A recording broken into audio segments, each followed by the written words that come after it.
এই ভিডিওতে আমরা 3 দিয়ে বিভাজ্যতার এবং 9 দিয়ে বিভাজ্যতার সম্পূর্ণ নিয়ম শিখব। এখন 3 দিয়ে বিভাজ্যতা এবং 9 দিয়ে বিভাজ্যতার যে নিয়ম দুটি আছে সেই নিয়ম দুটি কার্যত একই। 3 দিয়ে বিভাজ্যতার নিয়ম হলো কোনো একটি সংখ্যা 3 দিয়ে তখনই বিভাজ্য হবে যদি তার অঙ্কগুলির সমষ্টিও 3 দিয়ে বিভাজ্য হয়। আমার এক্ষেত্রে প্রথম সংখ্যাটি হলো 345। আমি যদি এর ডিজিটগুলোকে যোগ করি অর্থাৎ 3-এর সঙ্গে 4 এবং তার সঙ্গে 5 যোগ করি তাহলে আমি পাবো 12, যা কিনা 3 দিয়ে বিভাজ্য, তাই 345 সংখ্যাটি 3 দিয়ে বিভাজ্য হবে। পরবর্তী সংখ্যাটি হলো 1644।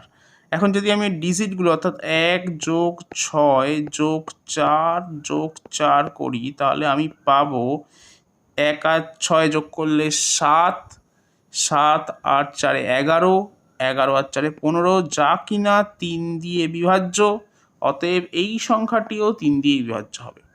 এখন এর পরবর্তী সংখ্যাটি হলো 3 যোগ 7 যোগ 6 যোগ 3 যোগ 9, অর্থাৎ আমি যোগ করলে পাচ্ছি 3 আর 7 10, 10 আর 6 16, 16 3 19, 19 আর 7 28, যা কিনা 3 দিয়ে বিভাজ্য নয়, তাই এই সংখ্যাটি 3 দিয়ে বিভাজ্য হবে না। এবার আমি আসছি 9 দিয়ে বিভাজ্যতার নিয়মে। তার আগে এই অংশটা ইরেজ করে দিচ্ছি। এখন 9 দিয়ে বিভাজ্যতার নিয়মটিও একই রকম, অর্থাৎ একটি সংখ্যা তখনই 9 দিয়ে বিভাজ্য হবে যদি তার অঙ্কগুলির সমষ্টিও 9 দিয়ে বিভাজ্য হয়।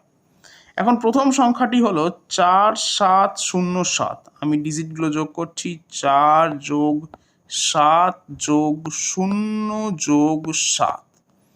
এখন যোগ করলে আমি পাবো 7 আর 4 11, 11 আর 7 18, যা কিনা 9 দিয়ে বিভাজ্য, তাই এই সংখ্যাটি 9 দিয়ে বিভাজ্য হবে।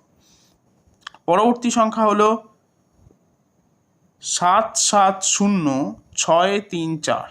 ডিজিটগুলো যোগ করছি 7 যোগ 7 যোগ 0 যোগ 6 যোগ 3 যোগ 4, 7 7 14, 14 আর 6 20, 20 আর 3 23, 23 আর 4 27, যা কিনা 9 দিয়ে বিভাজ্য, তাই এই সংখ্যাটিও 9 দিয়ে বিভাজ্য হবে।